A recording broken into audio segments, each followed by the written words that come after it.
tô fazendo parte dessa festa, né? Junto ao camarote, junto a essa empresa que está no mercado agora, que eu sei que está fazendo muito sucesso agora, e tenho certeza que vai crescer cada vez mais, e a gente associa o nosso nome a marcas de credibilidade no mercado.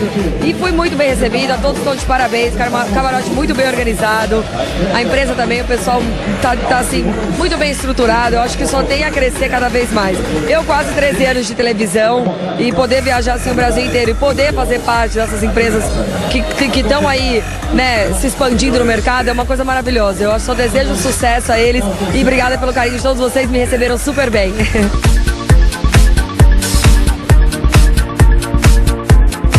É maravilhosa, é uma grande honra estar aqui. Eu sou muito grata porque a Bebom e a Unipex Mil são os meus patrocinadores oficiais do Miss São Paulo e do Miss Brasil. Então estar aqui para mim é uma grande alegria, uma grande honra. Sou muito grata ao João, à Neia. Então estou muito feliz. Lindo, maravilhoso, é diferente. A festa esse ano foi diferente, igual também foi o camarada do Pex meu. Sucesso. Na realidade nós vamos fazer isso no país inteiro. Mesmo porque não é questão de privilegiar um ou outro, mas é questão de privilegiar um país como o nosso Brasil. My essential 12 is the end. They think that's God's plan.